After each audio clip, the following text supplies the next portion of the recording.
expression, and this was apparently something very, very important to you, to your family. Tell me a little bit about that. It seemed like you were encouraged to express yourself artistically as kids. Yeah. Actually, our family come from very educated and academic for more than three generations. And our grandfather, and he was one of the very famous scholar in Qing Dynasty, and he published in many books. You can find in the Beijing Library or something. And then our grandfather, he's the founder for the university in southern China.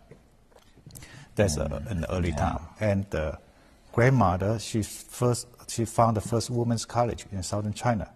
So we come from this kind of family.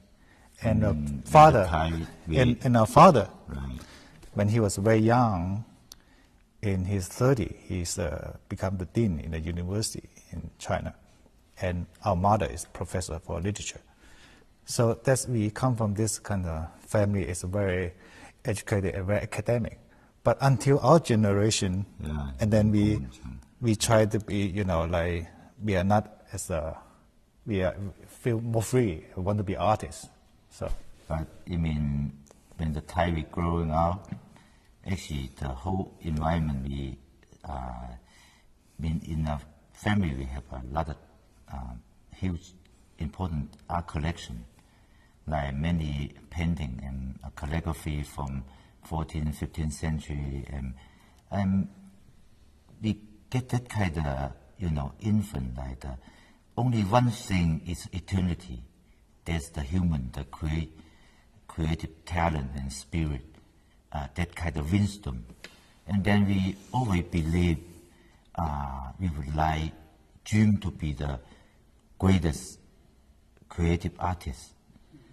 Since when we was 4 or 5 years old, my brother and we practiced calligraphy and painting and also some music.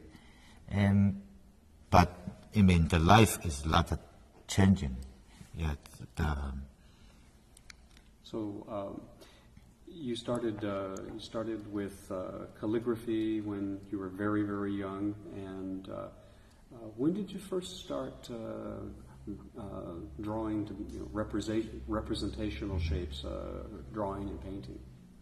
Yeah, Well, actually, we grew up from this kind of family background. But actually, for me, my first love when I was a baby is to start from music. I start from music, like classical music, and also have a very, traditional classical Chinese calligraphy training. That's from grandmother. That's in a very early time. And so when we start to talking about the drawing and painting, it feels like it's pretty naturally. But we really developed a very strong passion. It's come a little bit later. So I think my brother we have a similar kind of.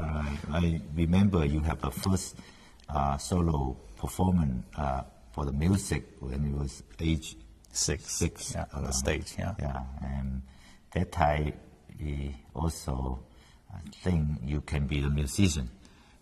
And then I always think I can be the writer. When I was in school, in the competition, I always get the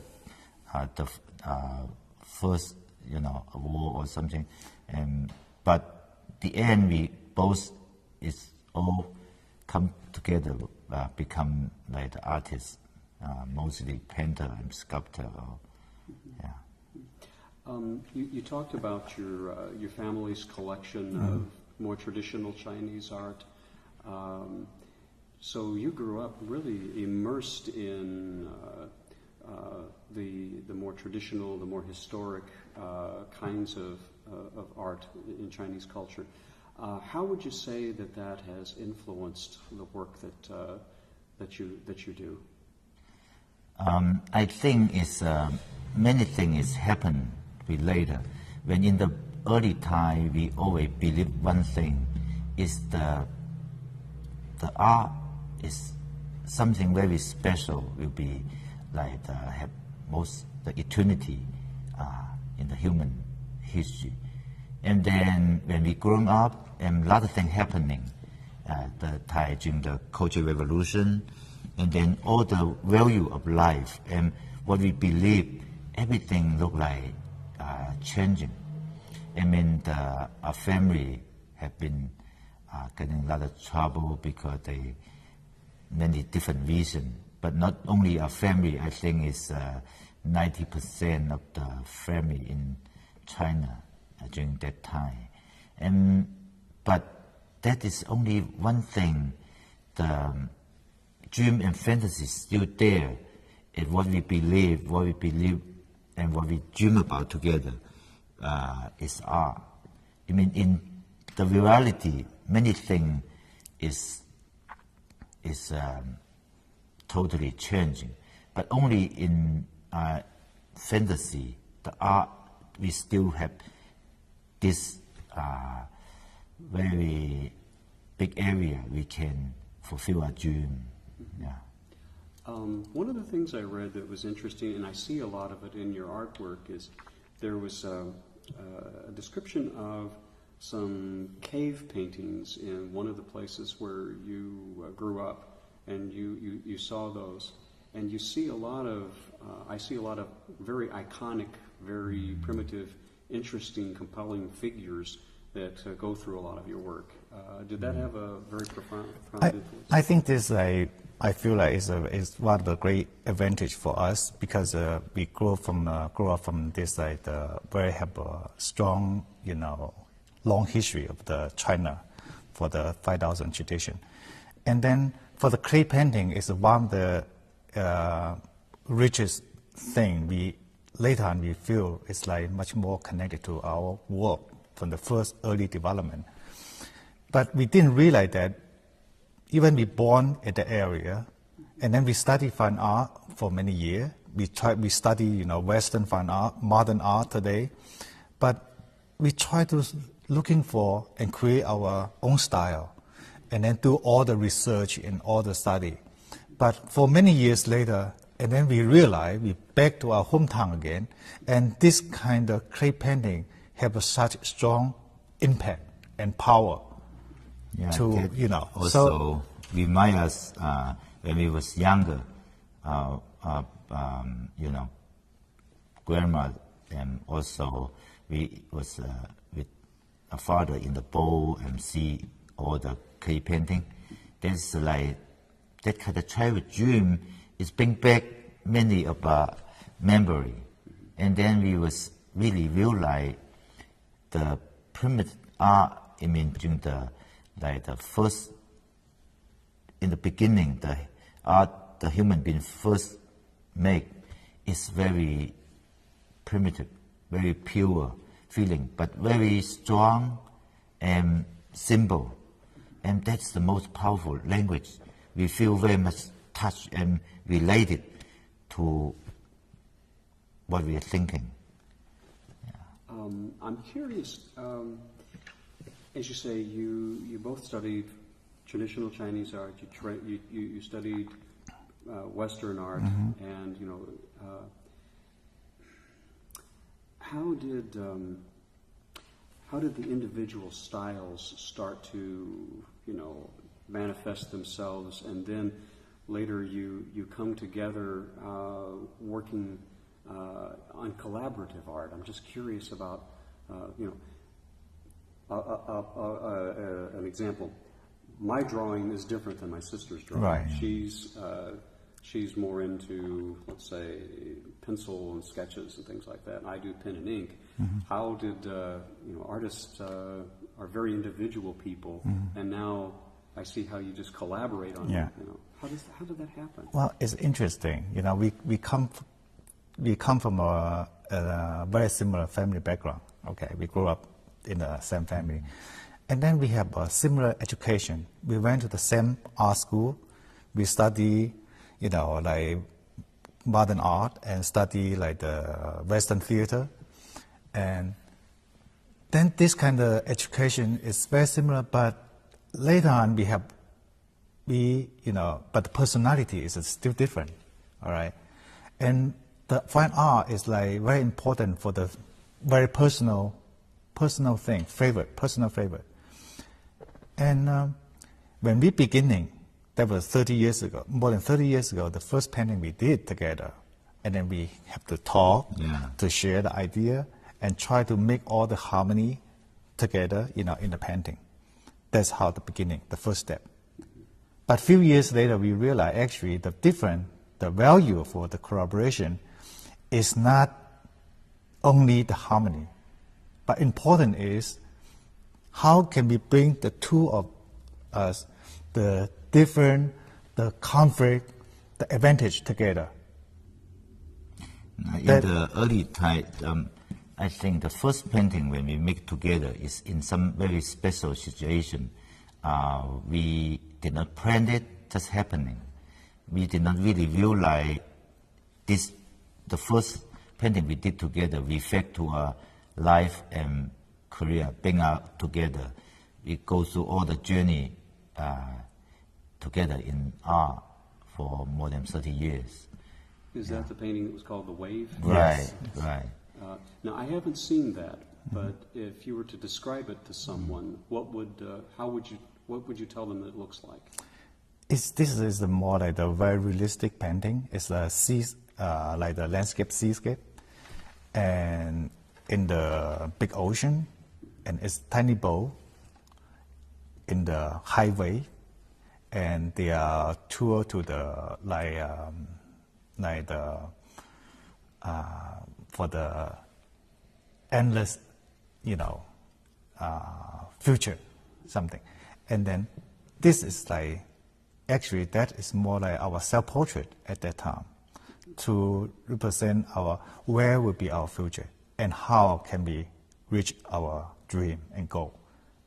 And is it accurate to say that it reflects some of the chaos and the storms of the times that you had lived in with the cultural That's the time we have revolution? lived in, and also the time we have imagined that will be our future.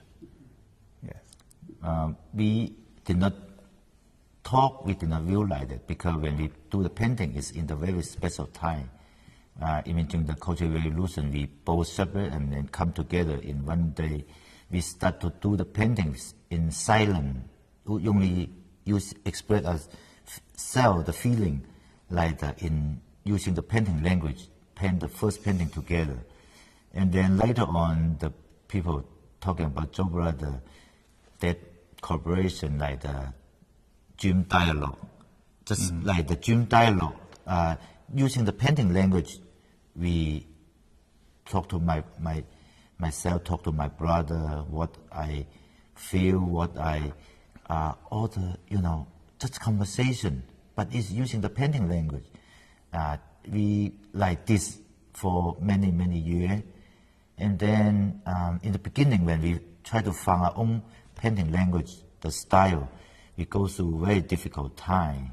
Yeah, we go through, with my brother, goes to travel the whole country, everywhere. And then at the end, it's very amazing. Goes through that many years until the last 8-10 years, we feel much more free.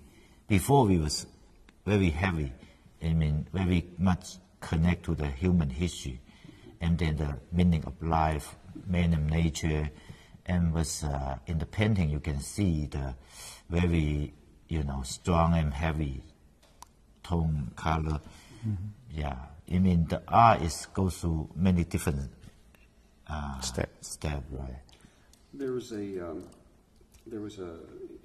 doing some reading, you talk about a sort of dream dialogue, a simultaneous meditation that takes place when you're both working. What's it like to be working that a big piece like this behind you as you do that? How do you communicate? Well, I'm putting a slash of red here, but you may be doing something over here. And how does it all blend? This lies for many years. Hold on just a second. Okay.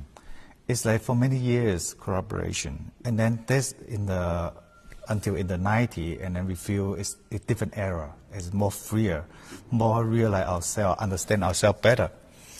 And then this kind of collaboration is like, it's a little bit like why we're talking about dream dialogue. Dream dialogue is like the dialogue is in dream, is sometimes you have a very understand clearly a response, but sometimes it's not. It's like floating in a dream. And this kind of collaboration is exactly have this kind of feeling. Same as like some kind of like the music performance, like jazz music. They don't really know who's going to start first and when they're going to stop. And then the pending for our collaboration is something like that. So we have many of the very big, important performance in the world in the last 10 years. And a lot of important performance, we have no prepare. We don't even see the location before when we actually start. So in front of the many important audience, just like the performance in the year 2000, the millennium in Switzerland. When we get to the Davos, Switzerland, we have many invitations for the interview, talking about CNN, talking about like what you're going to do for the performance, for the painting, something. Actually, we don't know. Because that time was the millennium, the whole world, for the opening, the ceremony, we do the opening performance first. That means the whole world, all the media, the spotlight is all there because the more than 300, the world leader is there, many, including President Bill Clinton, Tony Blair, and all the political leader, business leader. And then also it's a new century. And then this summit is the most important. All the people come together probably never happen again in the history, because the new century, that is special moment. And then we do the opening performance, the piece called New Beginning. But before that, all the media, they try to know what we're going to paint, because that is more like the opening for the summit. Yeah. And what was that? I guess you're probably used to having some pressure on you to when something like this comes up, but it must have been terribly exciting to just let everything go. Right. Well, I think we, after all the year, in even the very serious, important, moment, but we feel in the art you just free, but also you have a lot of thinking, but you don't need to know exactly what you going to happen, and just depend. I think when in that moment I think of a lot of things, but most things I just want to share with my brother, and also share what I feel, what I think, and then but of course that will relate it to the whole environment, what give me that kind of expression, and also my own life, my own feeling in that moment. Were you happy with the way it turned out? I think it's always a surprise for myself too, but I am very happy. Let's talk about, you became enormously popular, it seems, in China, and were doing very, very well there. But you started exhibiting around the world, and you had an exhibition here in Chicago, and for some reason this place seemed to really click with you. You made a connection here. Let's talk about that a little bit.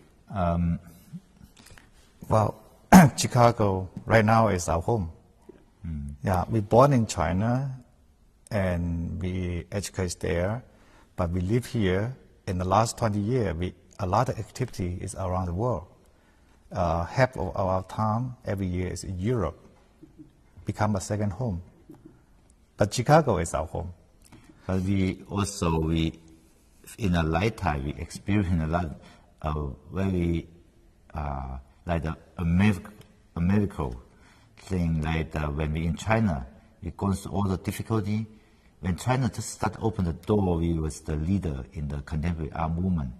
We have the big traveling show start from the Art Museum,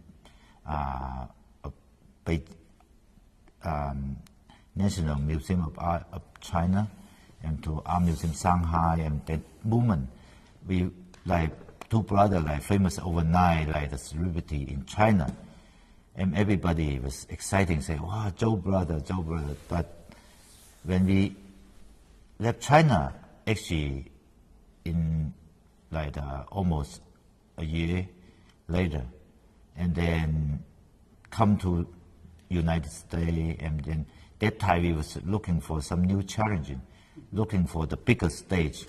But many friends of us say, "Why you left China during your in the, so successful, the situation?"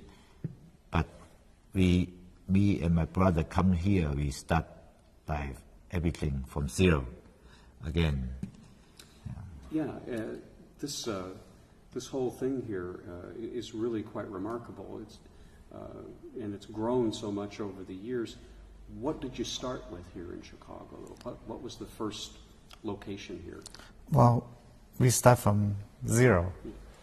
We start from nothing, because we start in Chicago with speaking no English, and we came here with my brother with $30, and then 2 suitcases come to Chicago.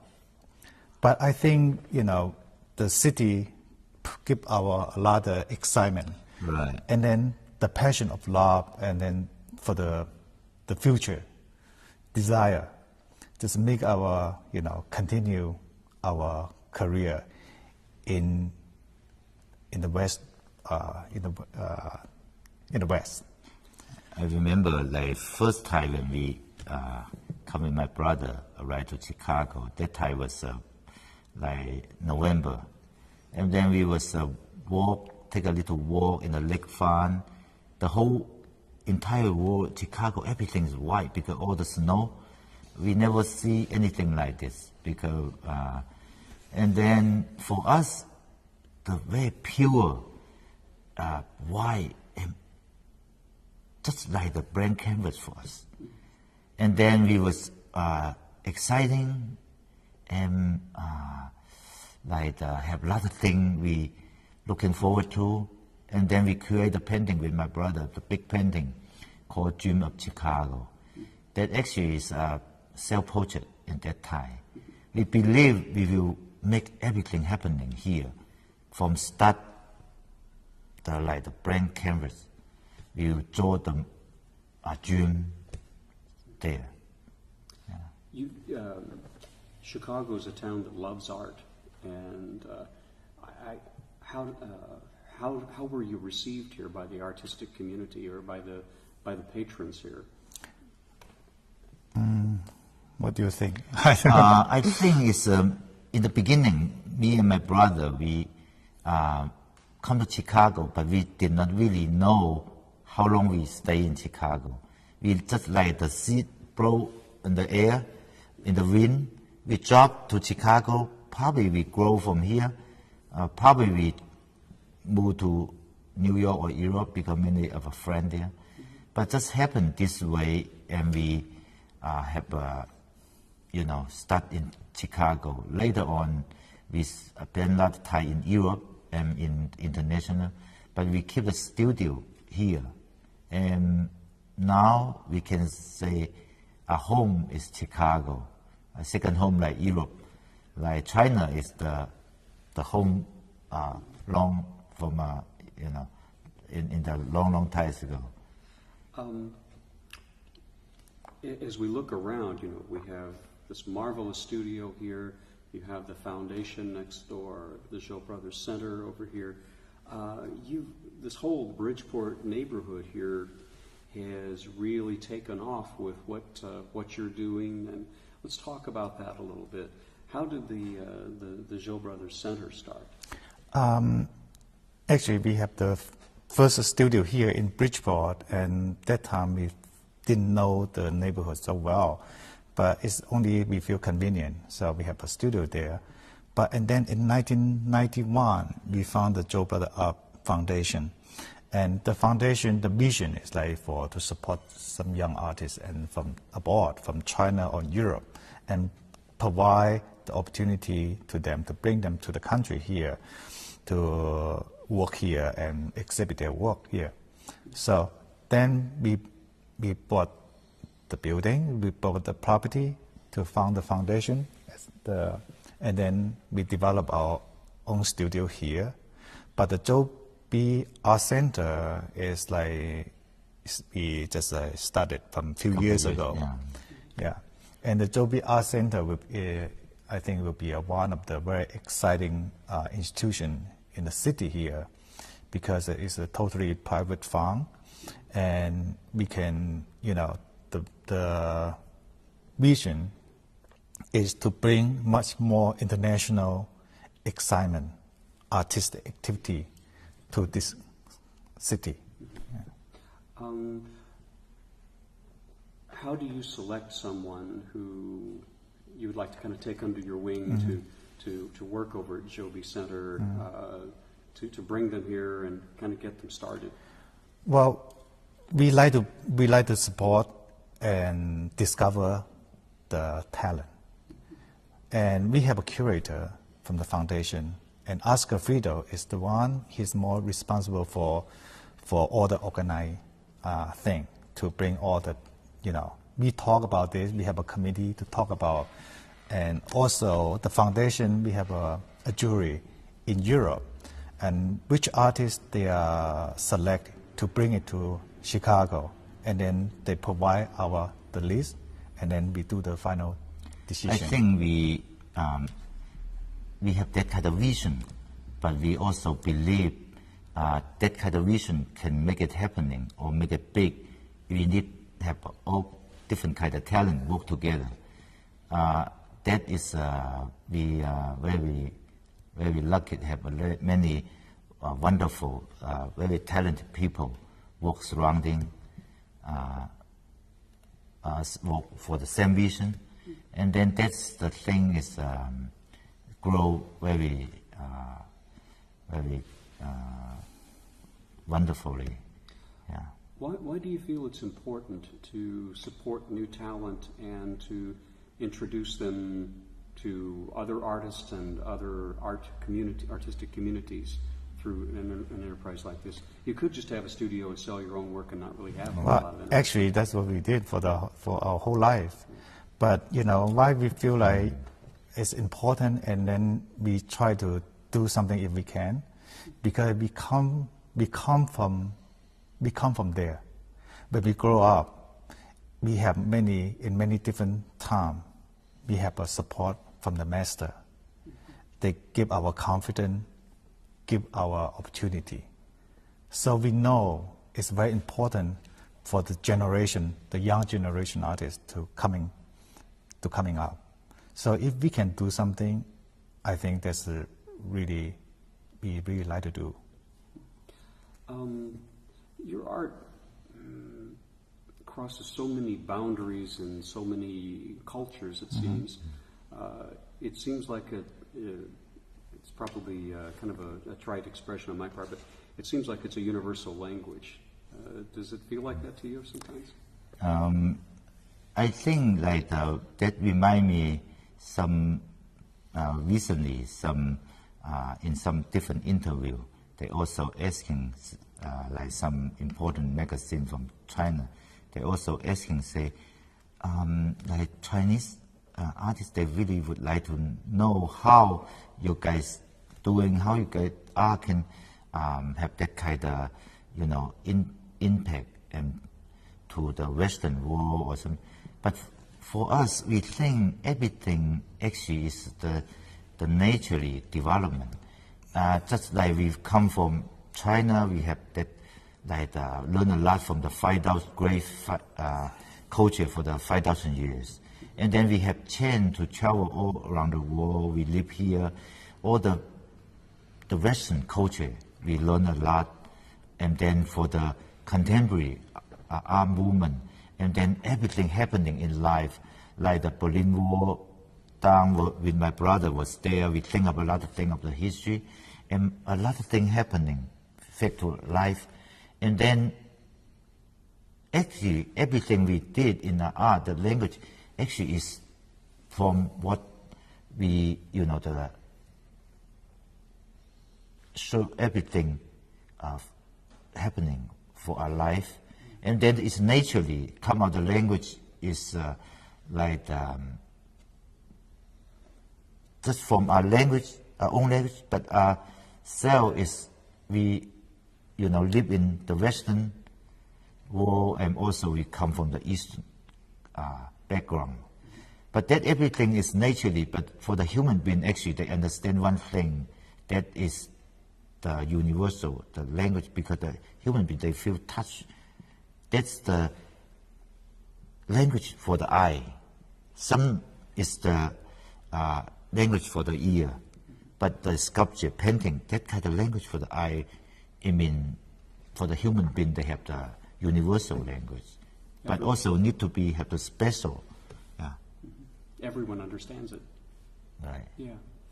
A little earlier when we were talking, you were hoping to see if you could duplicate what you've done here in Chicago, in Berlin, and perhaps back in Beijing. Tell us about that. I think there's the Zhou Center development we find out is very exciting and important. And then we've talked about this. We would like to create another same institution in China and also in Berlin. And then we can bring have a better exchange program, and then can also better discover all the different talent and support them. I'm just curious. I know you work in a lot of basically traditional media, painting, sculpture. Have you done any digital art or anything like that? Actually, we have one collaboration for the digital art. It's in the mid 90s. It's called Wind Wisdom, New Energy. That piece video was like the permanent collection for the Centre Pompidou in Paris. So it's today you look at it again, it looked like become a classic, but at that time it's very modern. Yeah. That's from 1993. Yeah. I did want to ask about a specific piece of art, which was the piece that was installed in Switzerland. We were talking about that a little earlier. Oh, that's a Ring of Life. Ring of Life is the piece is like the commission from the Switzerland, and was we make it in last year. Casting in Germany.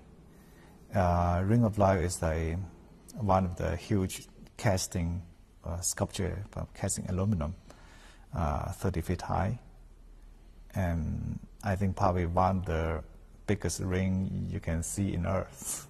Yeah. What were you trying to say with that piece? The Ring of Life is represent the life of human being. It's a positive. It's always everything is back to the circle. Yeah. I'm getting pretty much to the end of my questions. Is there anything I haven't touched upon that you'd like to bring out or feels important? I think one thing for me and my brother, we sometimes go through, we look at it, a journey goes through 30 years. That seems like a long time. But also we feel it's just in another very exciting new beginning, because we feel a dream is just like started, but in the other stage, but all the things happening in the past, but much more exciting for the future. We have a lot of great idea. We want to make it happen. Yeah, that's make it exciting and give a lot of energy for that. Yeah. Well, you're both young men.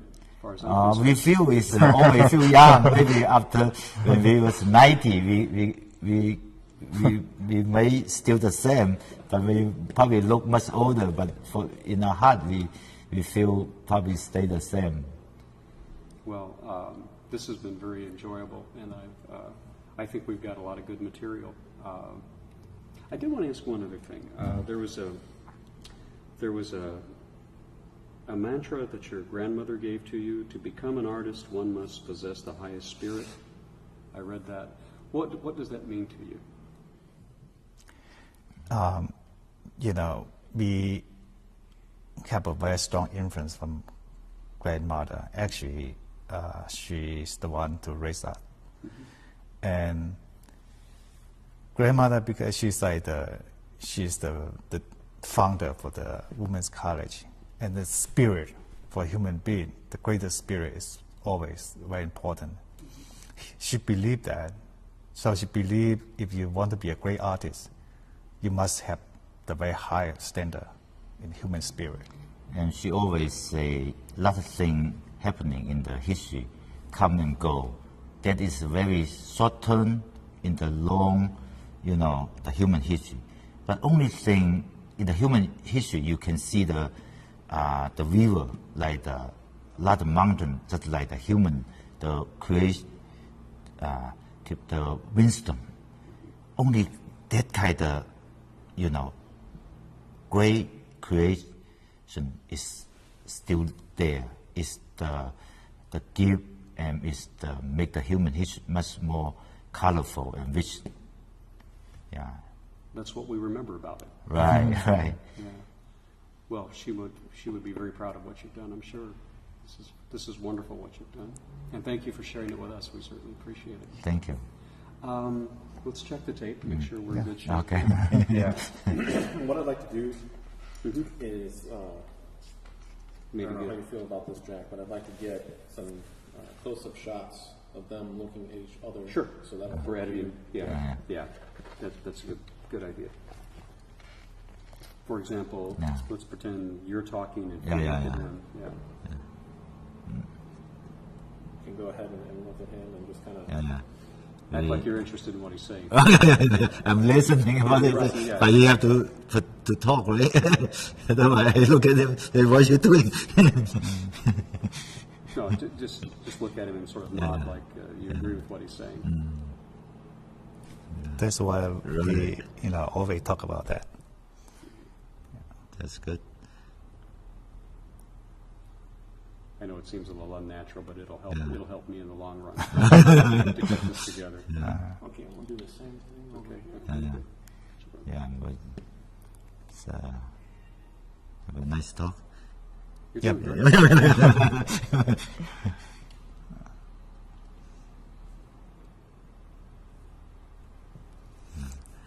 So actually, every time when you're talking, I do the same thing. I always look at you like this. Yeah. But you didn't realize that.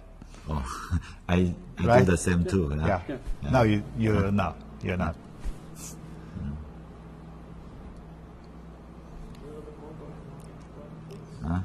Just a little bit more. Yeah, a little bit more. Yeah, I mean, you're talking? Oh, I'm sorry. I had the camera on you. I'm sorry. Huh? Huh? I had the camera on you. Yeah. Okay. Yeah. Yeah. Huh? That, well, you talking, I look at you. No, it's not because of the, when you talk. I see. So Okay. that, Yeah. Yes.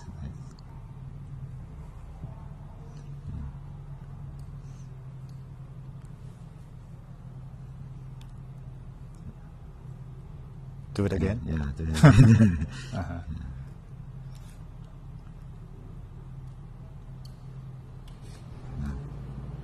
And then we'll do something a little wild. We're gonna on a two-shot, and I'm not sure how this will work, but let's have both of you look at Jack, and then okay. one-on-one, Okay. and look at each other. So like we- look at we- Jack, and then turn your head towards your brother. Okay, look at Jack first and then look. Okay. Yeah, okay. Yeah. And we have very good question. Yeah. Yeah. Well, I love talking to artists.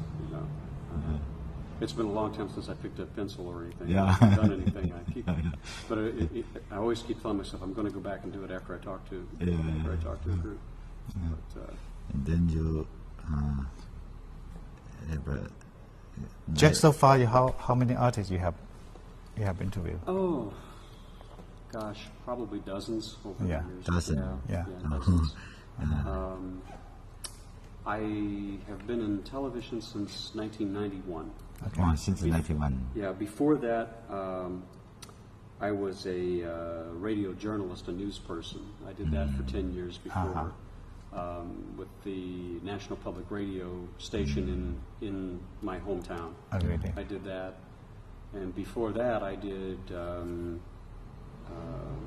commercial radio. I was a disc jockey and played music. on the radio. So let me ask you, the Lincoln Academy Award, the video last year or the 2004 or something, you make that, Yes. right? Yes. It's your voice too? It's my voice. Okay, it's have a very good voice. Yeah, very, very nice. Very Thank you. Yeah. I started in radio when I was 15. Yeah. Start very early. It was. We had a very small station in my hometown. It's a little town of about 7,000 people. But back in 1970, if a kid wanted to come out and do that, and he had a decent voice, Yeah. you could do that. It beat working at the grocery store or Yeah. pumping gasoline or something like that. So I stuck with it, but I was going to be an art major, and